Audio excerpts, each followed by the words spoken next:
स्वसरस्य, ये नहीं कहा कि मेरे पिता के यहाँ यज्ञ हो रहा है। सती ने ये नहीं कहा कि मेरे पिता के यहाँ यज्ञ हो रहा है, का स्वसरस्य सांप्रतम, आपके ससुर के यहाँ। क्योंकि जब पुत्री का विवाह हो जाता तो उसका पिता मायके से कम संबंध होता है, पति कुल से ज्यादा संबंध होता है। तो कहा क्योंकि जब विवाह हो जाता तो पति ही सब कुछ माना जाता है। मनुस्मृति में आया है कि स्त्री नाम पतिरेव गुरु, स्त्री को अगर गुरु भी बनाना है तो केवल अपने पति को बनाए, परपुरुष से मंत्र ना ले। अगर वो मंत्र दीक्षा लेनी भी चाहते, कोई मंत्र लेना भी चाहती है तो पहले पति गुरु से मंत्र ले, फिर पति से उस मंत्र को लेना चाहिए। तो आजकल बड़ी बड़ी विडंबना है। ये मनुस्मृति का शब्द है, स्त्रीणाम पतिरेव गुरु।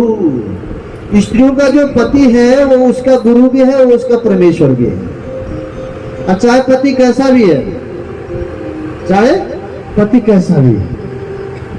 कुछ लोग हंस रहे हैं, अरे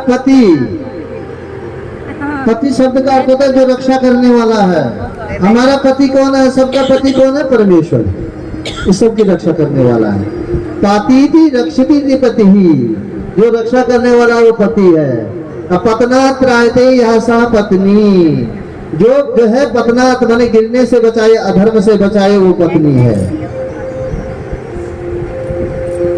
अब आप लोग हंस रहे हो, अरे देखो पति जो धर्म करता है उसका आधा भाग स्वतः ही पत्नी को प्राप्त हो जाता है। जो पति धर्म करता है उसका आधा भाग पत्नी को प्राप्त हो जाता है, और जो पति अधर्म करता है उसका पूरा भाग पति को ही भोगना पड़ता है। क्यों कह रहे है ना ऐसा? अब पत्नी जो धर्म करती है उसका पूरा भाग उसी को प्राप्त होता है। पत्नी जो धर्म करती है पूरा भाग उसी को प्राप्त होता है, वो पति को नहीं जाता। अब पत्नी जो अधर्म करती है उसका आधा भाग पति को भोगना पड़ता है। इसलिए का ससुरस्य सांप्रतम, कहा आपके ससुर के यहाँ पति को, ऐसा कहा कि आपके, मेरे पिता के यहाँ नहीं, आपके ससुर के यहाँ ये क्यों हो रहा है। इसलिए हमें निश्चित ही वहां जाना चाहिए। विमानों में बैठ करके सब वही हरिद्वार क्षेत्र कनखल में मेरे पिता के यहाँ उस यज्ञ में जा रहे हैं, इसलिए हमको भी वहां जाना चाहिए। कहा ऐसी लालसा उसके, अगर पिता के घर में कोई उत्सव हो रहा हो और पुत्री का अगर निमंत्रण नहीं है तो वो पुत्री बैठ नहीं सकती, चैन से नहीं रह सकती। कहा जो है हमें वहां जाना चाहिए। कथम सुताय पितिगेह कौतुकम निशम्य देह सुरवर्य निमृते अनाहुताय प्रभियन्ति सौहृदम भर्तुर्गुरु देह केतनम। भगवान शंकर से कहने लगी कि हमें वहां मेरे आपके ससुर यहाँ जो यज्ञ हो रहा है उसमें जाना चाहिए, क्योंकि पुत्री की लालसा रहती है मेरे पिता के यहाँ जो उत्सव हो रहा है मुझे भी उसमें सम्मिलित होना है। शंकर भगवान ने कहा जाना चाहिए, परंतु जाए कैसे? हमारे लिए तो निमंत्रण ही नहीं है, हमको तो बुलाया ही नहीं गया। ये जो देवांगनाएं जा रहे देवता जा रहे हैं सब, इनको निमंत्रण है, तब जा रहे हैं। हमारे लिए निमंत्रण नहीं है। परंतु जो है सती कहती है अनाहुता यज्ञ अनाहुता अप्य विहंति सौहृदम। अरे अपनों के यहाँ तो बिना बुलाए जा सकते हैं, अगर निमंत्रण नहीं भी है तो क्या बात है, चला जाना चाहिए। वैसे बिना बुलाए जा सकते हैं जहां निमंत्रण न हो, अपने के जो अपना संबंधी है, परम है।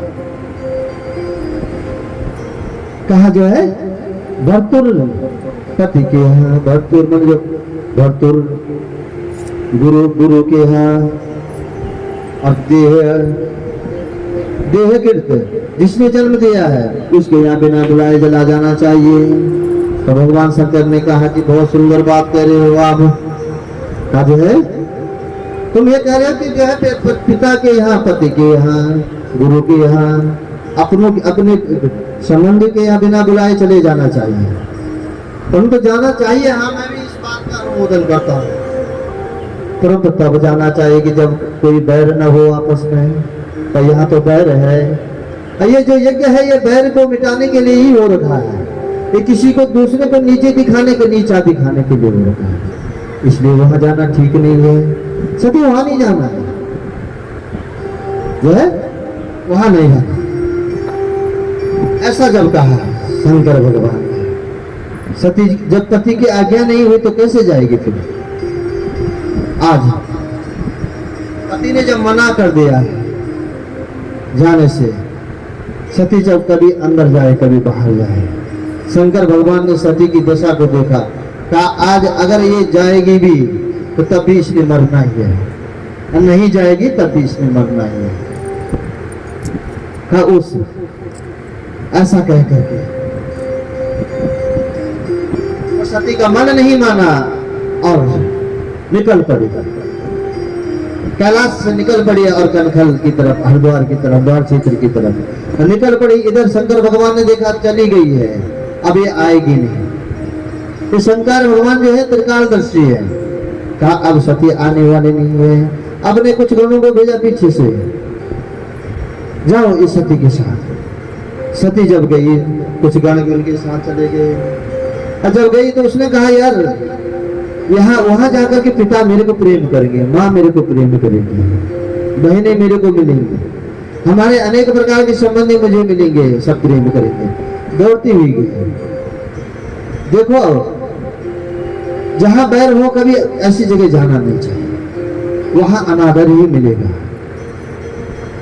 सती जब उस यज्ञ में पहुंची तो वहां देखा सारे देवगण बैठे हुए हैं, देवतागण बैठे हुए हैं, सबका आसन लगा हुआ है। अब सब देवतागण जब बैठे हुए हैं तो उसने देखा कहीं मेरे पति का, मेरा शंकर का जो है आसन होगा तो मैं उस पर जाकर के विराजमान हो जाऊंगी। राजा दक्ष प्रजापति ने शंकर भगवान का कोई आसन ही नहीं बनाया, क्योंकि भाग देना ही नहीं है, ऐसा मनुष्य ऐसा बैर उनसे ठान दिया था। और वहां जाकर के देखा, पिता ने देखा, पिता ने जो है मुंह मोड़ लिया, पुत्री को देख करके, सती को देख करके मुंह मोड़ लिया। पिता के मुंह मोड़ने से बहने भी जो थोड़ा थोड़ा ऐसे मिली कि जैसे, तो थोड़ा माँ का हृदय तो माँ का ही हृदय होता है, माँ ने उससे प्रेम किया। परंतु जब उसने पूरी सभा के अंतर्गत अपनी नजर दौड़ाई, चारों तरफ देखा तो उसको उसका पति का आसन नहीं मिला। उसने देखा कि मेरे पति का यहाँ आसन ही नहीं है। अरुद्र भागम तमवेक्ष चाध्वरम पित्राच देवे कृतहीर्णं विभो अनादिता यज्ञ सदस्य धीश्वरी चुकोपलोकानिव भक्षति रुषः। अरुद्र भागम, वहां रुद्र का भाग नहीं देखा, शंकर भगवान का भाग नहीं देखा, उसको गिलानी हो गई।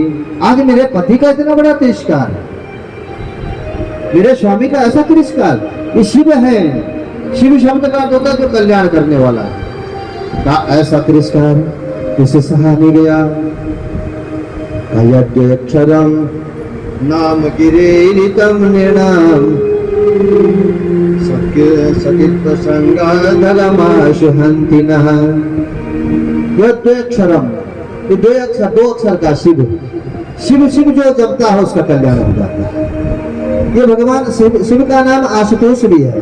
आशुतोष शब्द का अर्थ होता है कि जो जल्दी प्रसन्न होने वाले हैं, जल्दी प्रसन्न भी होते हैं, जल्दी पुष्ट भी हो जाते हैं। कई अक्षर वाला जो नाम अघनाश का, अघ शब्द का अर्थ होता है कि पाप का नाश करने वाला, जिसकी जीवा पर ये जो है शब्द नहीं है उसके पाप कभी नष्ट होने वाले नहीं है। और आज उनका इतना बड़ा तिरस्कार है, हमने से देखा नहीं जा रहा है।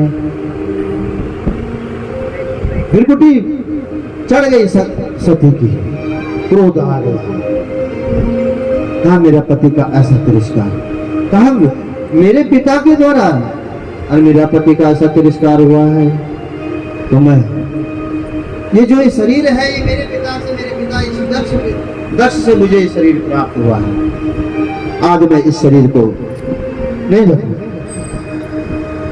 अगर मैं इस शरीर को लेकर के मैं कैलाश में जाऊंगी तो मेरे पति शंकर जो मेरे रक्षक हैं वो कहेंगे दाक्षायणी, ये दाक्षायणी कहेंगे मेरे को। और जो मेरे पिता से बैर करने वाले, जो मेरे पिता मेरे पति से बैर करने वाले हैं, आज उनके नाम को नहीं रखेंगे। मुझे दाक्षायणी आस है, मैं इसलिए जो है उनसे उत्पन्न इस शरीर को मैं आज नष्ट करती हूँ।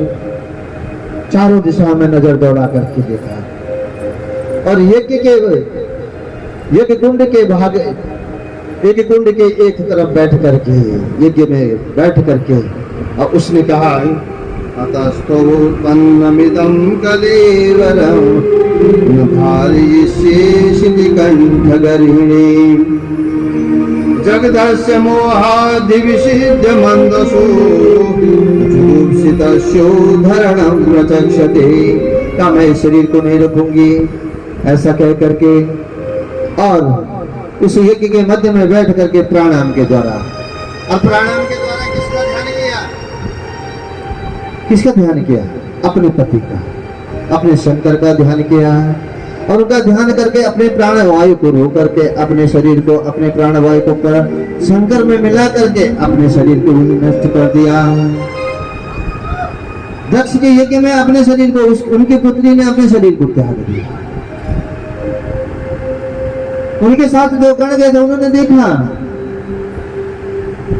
कि दक्ष के यज्ञ में जो है उनकी पुत्री शंकर भगवान की पत्नी अर्धांगिनी सती ने शरीर को त्याग दिया। सारे यज्ञ में हाहाकार मचने लगा। इधर नारद जी जो है कैलाश पर्वत पर चले गए और कैलाश पर्वत पर जाकर के भगवान शंकर से बता दिया कि आपकी जो पत्नी पार्वती जो है सती है, उसने अपने देह का त्याग कर दिया। तो भगवान शंकर ने देखा कि भौ भवान्याम निधनम प्रजापते रसत्कृताय अवगम्य नारदा स्वपार्षद सैन्य च तद्रधुरर्भुवि निजावृतं क्रोधमपारमाददे। कहो भवान्यम निधनम, अपनी पत्नी का निधन का समाचार नारद से जब प्राप्त हुआ तो भगवान शंकर ने उनका जो है उनकी बिरकुटी तन गई और बिरकुटी तन गई। उन्होंने अपना एक बाल उखाड़ा और उसको जमीन पर पटका, उससे एक नाटा नाटा सा पुरुष उत्पन्न हुआ और वो क्षण भर में जो है विकराल हाथी के समान बलिष्ठ वीरभद्र के रूप में, बोलो वीरभद्र भगवान की जय। वीरभद्र के रूप में और प्रकट होकर के भगवान शंकर से आज्ञा मांगी। कहो क्या आज्ञा मेरे लिए? कहा जाओ हरिद्वार क्षेत्र में कनखल में जो है प्रजापति दक्ष प्रजापति जो है यज्ञ कर रहा है, वहां मेरी अर्धांगिनी मेरी सती ने जो अपने प्राणों का त्याग कर दिया, तुम उनके यज्ञ को विध्वंस करके आओ। और कुछ गण उनके साथ गए और दौड़ते दौड़ते वो बड़े वेग से राजा दक्ष प्रजापति के यज्ञ में गए। दक्ष प्रजापति के यज्ञ में जाकर के सीधे वीरभद्र ने जो है दक्ष प्रजापति को पकड़ा और उनका सिर धड़ से अलग करके हवन कुंड में डाल दिया। दक्ष प्रजापति का सिर कट गया। जो दक्ष प्रजापति के वचनों का अनुमोदन करते थे, किसी की दाढ़ी नोच दी, किसी के दांत तोड़ दिए, किसी के आंख फोड़ दी, सारा यज्ञ नष्ट कर दिया।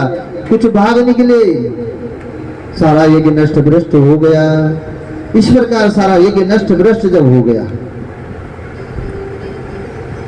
और यज्ञ अधूरा रह गया, दक्ष प्रजापति का धड़ पड़ा हुआ है।